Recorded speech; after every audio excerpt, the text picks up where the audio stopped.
بلاول بھٹو زرداری کے خیبر پختونخوا میں طوفانی دورے، نواز شریف اور مسلم لیگ نون پر تیروں سے تاک تاک کر نشانے۔ نواز شریف کو ماضی کی سیاست کرنے اور پرانی سوچ رکھنے کا طعنہ دے دیا، خود کو نئی سوچ کا نمائندہ قرار دیا۔ مسلم لیگ نون کو مہنگائی لیگ کا نام دیا، ساتھ ہی خبردار کر دیا کہ اگر ایک بار پھر کسی کو مسلط کیا گیا، الیکشن کے بجائے سلیکشن ہوا تو بھگتنا عوام کو پڑے گا۔ مردان میں جلسے سے خطاب کرتے ہوئے کہا کہ ایک جماعت الیکشن جیتنے والوں کو ڈھونڈ رہی ہے۔ مہنگائی لیگ میں جانے والے سیاستدان بھی سن لیں، اگر وہاں گئے تو اپنی سیٹ سے بھی ہاتھ دھو بیٹھیں گے۔ پرانے سیاستدانوں کے پاس عوام کے مسائل کا حل نہیں، مہنگائی، غربت اور بے روزگاری کا حل صرف پیپلز پارٹی کے پاس ہے۔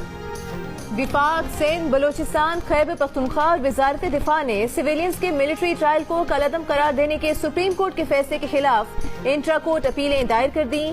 23 اکتوبر کا فیصلہ کالعدم قرار دینے اور آفیشل سیکرٹ ایکٹ کی کالعدم دفعات بحال کرنے کی استدعا۔ اپیلوں پر حتمی فیصلے تک فوجی عدالتوں میں ٹرائل روکنے کے خلاف حکم امتناع کی بھی درخواست۔ وفاق کا بینچ پر بھی اعتراض۔ اپیل میں کہا کہ بنایا گیا bench supreme court practice and procedure act کے تحت نہیں بنا۔ 5 رکنی بینچ کا قیام قانون کے مطابق نہ ہونے سے فیصلہ بھی غیر مؤثر ہے۔ 9 مئی کے واقعات میں قید تمام افراد کا ملٹری ٹرائل نہیں چاہتے۔ ملٹری ٹرائل صرف ان افراد کا ہوگا جن پر آفیشل سیکرٹ ایکٹ کی دفعات لگائی ہیں۔ فوجی عدالتیں 9 مئی کے واقعات میں ملوث افراد کے لیے خصوصی طور پر قائم نہیں کی گئیں۔ فوجی عدالتیں ان افراد کا ٹرائل کریں گی جو فوجی تنصیبات کو نقصان پہنچانے میں ملوث تھے۔ وزارت دفاع کی اپیل میں کہا گیا کہ سپریم کورٹ کی 5 رکنی بینچ نے جن درخواستوں پر فیصلہ دیا وہ ناقابل سماعت تھیں۔ آرمی ایکٹ اور آفیشل سیکرٹ ایکٹ کی دفعات کا عدم ہونے سے ملک کو ناقابل تلافی نقصان ہوگا۔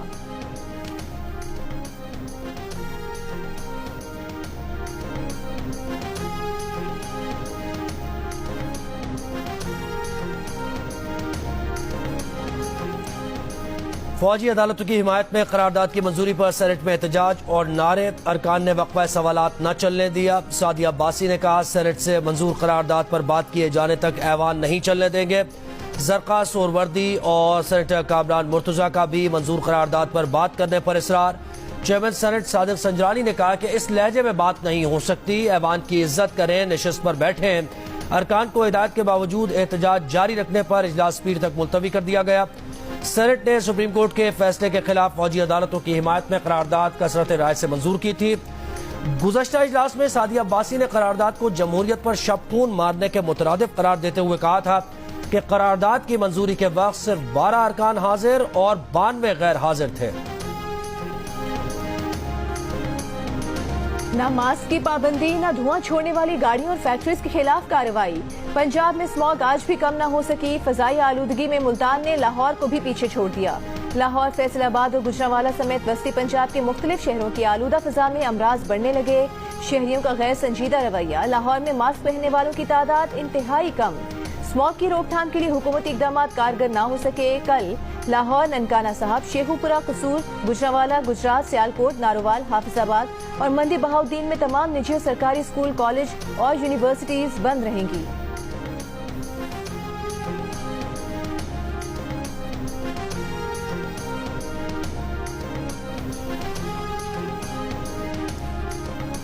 لاہور ہائی کورٹ کا اسموگ کی روک تھام کے لیے اقدامات نہ کرنے والے افسران کے خلاف پیڈا ایکٹ کے تحت کارروائی کا حکم۔ عدالت نے اسموگ کی روک تھام کے لیے کچھ سفارشات کو غیر ضروری قرار دیتے ہوئے کہا کہ جم تو کورونا کے دوران بند ہوئے تھے۔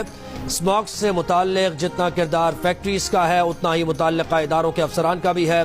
ڈپٹی کمشنر اسموگ سے متعلق آگاہی واک کر کے کہتے ہیں کہ اپنا کردار ادا کر دیا۔ گھروں میں گاڑیاں دھونے والوں کے خلاف کارروائیاں یقینی بنائیں۔ ڈالفن والے اور کچھ نہیں کرتے تو گاڑیاں دھونے والوں کی تصویر ہی بنا کر بھیج دیں۔ یو کے میں آج بھی ججز سائیکلز پر آتے ہیں، سائیکلنگ کو فروغ دیں۔ لاہور یہ 5 ماہ بعد آپ کو سائیکلز پر نظر آئیں گے۔ مزید سماعت 22 نومبر تک ملتوی۔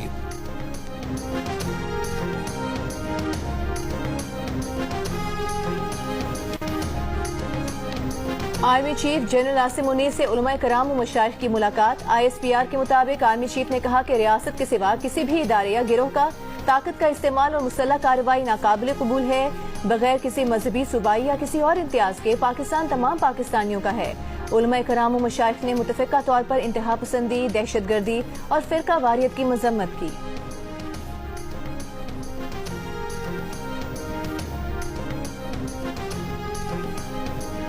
یہ حادثہ نہیں، میرے خاندان کی ٹارگٹ کلنگ کی گئی۔ ڈیفنس لاہور میں کم عمر ڈرائیور کی گاڑی کی ٹکر سے جاں بحق 6 افراد کے خاندان کے سربراہ واقعے کی تفصیلات بتاتے ہوئے رو پڑے۔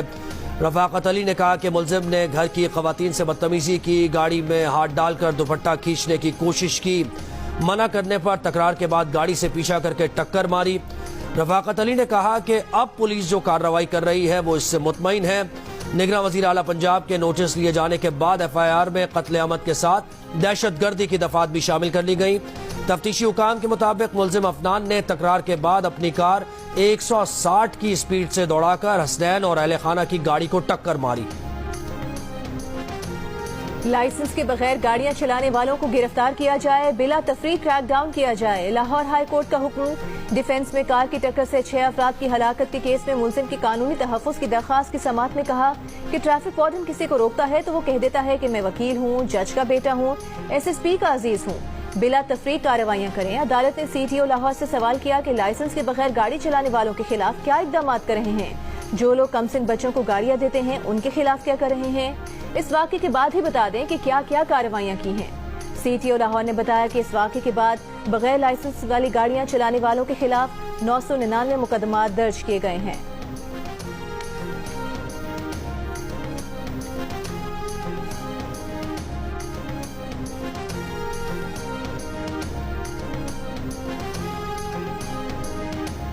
نگراں وزیر اعلیٰ پنجاب محسن نقوی کا پنجاب بھر میں کم عمر ڈرائیورز کے خلاف کریک ڈاؤن کا حکم۔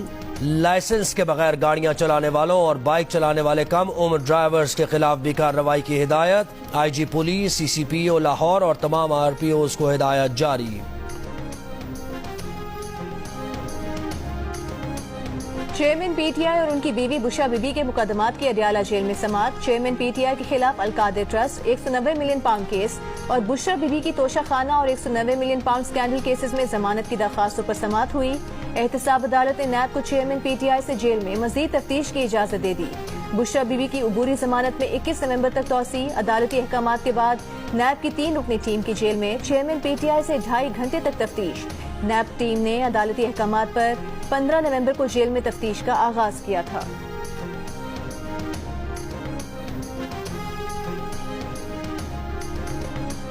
چیئرمین پی ٹی آئی کے وکیل لطیف کھوسا کا کہنا ہے کہ جیل ٹرائل نہیں ہوتا۔ اگر نواز شریف کو بادشاہ سلامت بنانا اور چیئرمین پی ٹی آئی کو نکالنا ہے تو پھر جو اسکرپٹ ہے اس پر کام ہوتا رہے گا، لیکن انہیں عدالتوں سے انصاف کی توقع ہے۔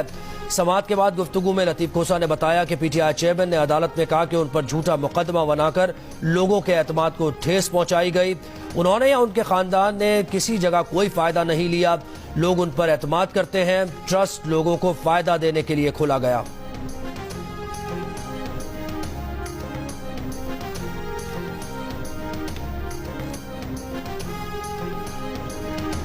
Afghan transit rate policy Pakistan کی معاشی تباہی اور بربادی کا سبب بنی۔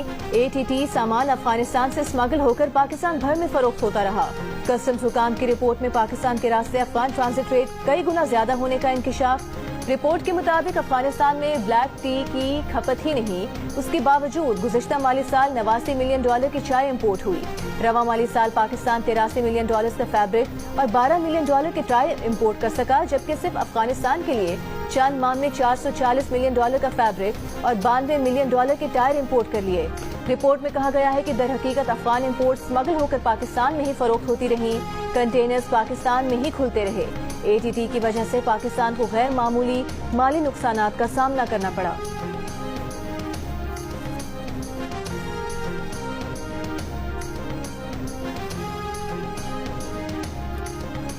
غیر قانونی مقیم غیر ملکیوں کے انخلا کا فیصلہ اٹل ہے، انہیں واپس جانا ہوگا۔ نگراں وزیر اطلاعات بلوچستان جان چکزئی کا 2 ٹوک اعلان، کہا کہ افغان سرزمین سے ایک بار پھر پاکستان کے خلاف سازشیں کی جا رہی ہیں۔